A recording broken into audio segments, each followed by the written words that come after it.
Mi nombre es Harold Eugene Whitfield, y tengo 90 años. No lo digo para generar lástima, lo digo porque a los 90 uno deja de fingir que el tiempo es algo que todavía le sobra. Llevo aproximadamente 1 hora sentado en esta silla, tratando de decidir si encender esto o no, si vale la pena decir todo esto en voz alta. Todavía no sé la respuesta. Pero lo encendí de todas formas. Hay una taza de té en la mesa a mi lado. Se ha enfriado. Sigo olvidando beberla. Eso pasa ahora. Las cosas pequeñas se escapan. Uno estira la mano hacia algo y para cuando llega, ya ha olvidado qué era.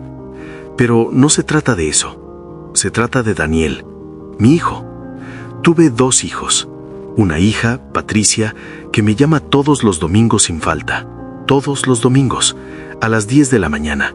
Me pregunta cómo dormí, me pregunta si he comido.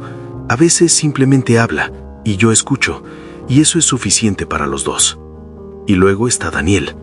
Daniel, con quien no he hablado en, quiero decir, 11 años, pero algunas mañanas pienso que quizás son 12. He perdido la cuenta exacta en algún lugar, y hay algo en perder esa cuenta que me molesta más de lo que esperaba. Como si pudiera recordar el número preciso, todavía tendría algún tipo de control sobre ello. No lo tengo. La gente asume que cuando 2 personas dejan de hablar, debe haber ocurrido algo enorme, una traición, una violencia, algo con bordes tan afilados que recordarías exactamente dónde cortó. Entre Daniel y yo no hubo una sola cosa. Eso es lo que he estado cargando durante 11, quizás 12 años. No hubo una sola cosa. Hubo un martes por la noche cuando él llamó y yo estaba cansado y fui brusco con él. Y no me disculpé porque pensé que habría otros martes. Hubo una Navidad donde algo se dijo en la mesa. No fui yo, o quizás en parte fui yo, y nadie lo abordó. Y luego todos se fueron a casa y simplemente tampoco lo abordamos después. Hubo un cumpleaños que me perdí. No fue con mala intención. Estaba en el hospital, pero me lo perdí y nunca encontré las palabras para volver a ese momento. Y él tampoco. Y luego en algún lugar entre todas esas pequeñas cosas dejamos de llamarnos. Y me dije a mí mismo que era temporal. Quiero contarte cómo era Daniel de niño. Era tranquilo, no tímido exactamente, observador. Solía sentarse en la mesa de la cocina haciendo su tarea y cada pocos minutos levantaba la vista solo para verificar que alguien estuviera ahí. No decía nada cuando levantaba la vista, solo miraba y luego volvía a su trabajo. Entiendo ahora que solo quería saber que no estaba solo. No lo entendí entonces, pensé que se distraía fácilmente. Recuerdo haber sido impaciente con eso, diciéndole que se concentrara, que mantuviera los ojos en la página. Tenía 7 años. Solo quería saber que alguien estaba en la habitación. Creció y se convirtió en un hombre serio, cuidadoso con sus palabras. El tipo de persona que piensa antes de hablar, lo cual siempre admiré, pero también, si soy honesto, encontraba frustrante, porque yo no era ese tipo de persona. Yo decía las cosas rápidamente, seguía adelante rápidamente. Asumía que porque yo había seguido adelante, todo estaba resuelto. Esa suposición me costó mucho. No estoy seguro de haber entendido eso hasta hace muy poco. Hasta el tipo de hace poco que llega cuando tienes 90 años y las mañanas son silenciosas y ya no hay nadie llamando al otro lado. Tuvimos una conversación una vez. Daniel debía tener alrededor de 40 años, donde intentó decirme algo. No recuerdo exactamente qué era. Esa es la verdad honesta. No puedo reconstruirlo palabra por palabra, pero recuerdo la forma de ello. La sensación de ello. Me estaba diciendo que había necesitado algo de mí cuando era más joven y no lo había recibido. Recuerdo haberme sentido a la defensiva. Recuerdo haber pensado, trabajé, proveí, estuve ahí. Dije algo así, no con crueldad, pero lo dije. Y él se quedó callado de la manera en que se había quedado callado toda su vida. Ese mismo silencio de la mesa de la cocina. Y pensé que la conversación había terminado porque ninguno de los dos estaba gritando. No había terminado. Solo se fue bajo tierra donde yo no podía verla. Después de esa conversación, las cosas fueron cordiales entre nosotros durante algunos años. Ese tipo particular de cordialidad que requiere esfuerzo. El tipo donde ambos están actuando normalidad porque la alternativa requiere más valentía de la que cualquiera de los dos puede encontrar en ese momento. Hablábamos de cosas superficiales, su trabajo, el clima en cualquier ciudad en la que estuviera viviendo, sus hijos, mis nietos, a quienes veía ocasionalmente, y que ahora son adultos y viven sus propias vidas en algún lugar del que solo tengo un conocimiento parcial. Solía pensar que cordial era suficientemente cercano a bien. No lo es, pero entonces no lo sabía. Hubo un día de acción de gracias.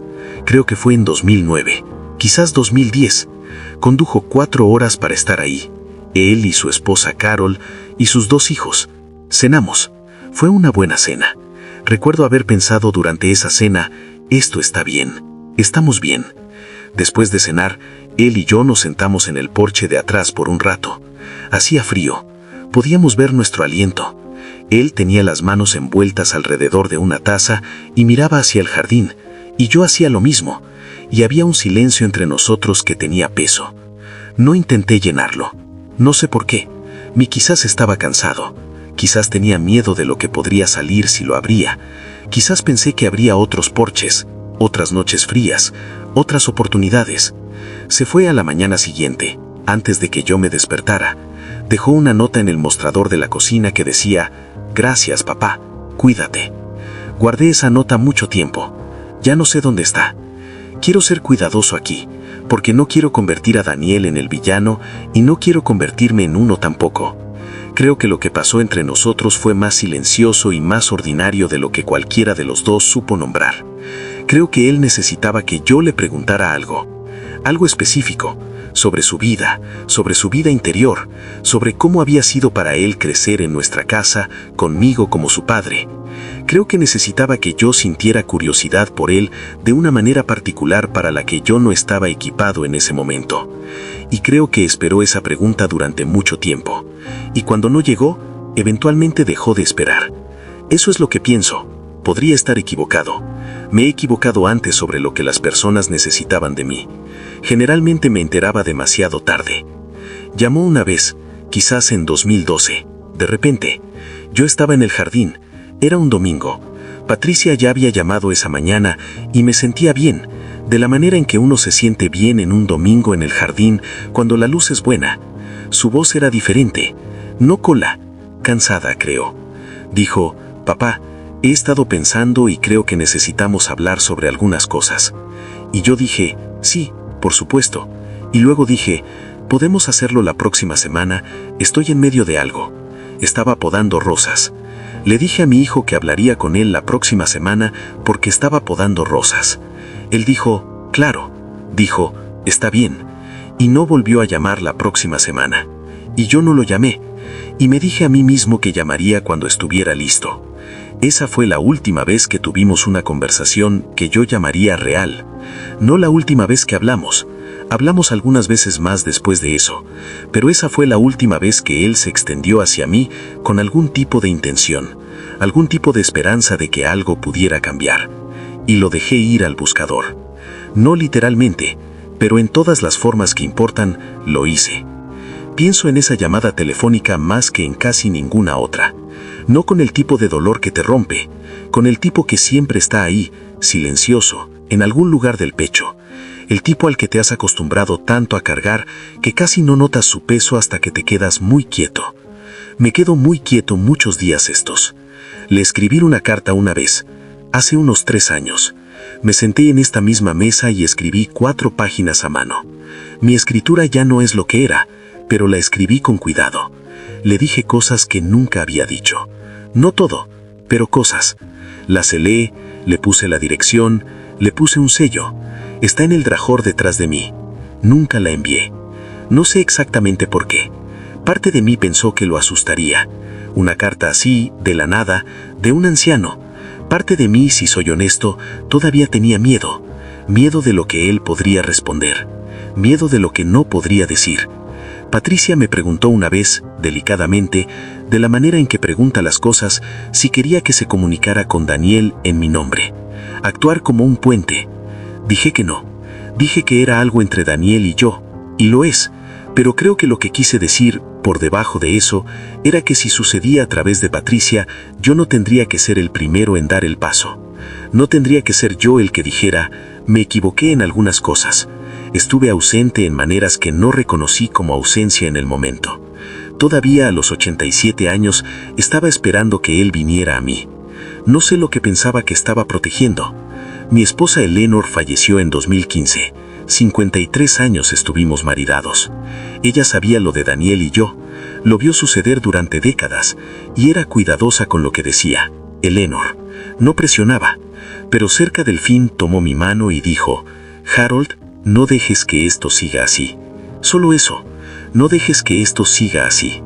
Le dije que no lo haría. Lo he hecho.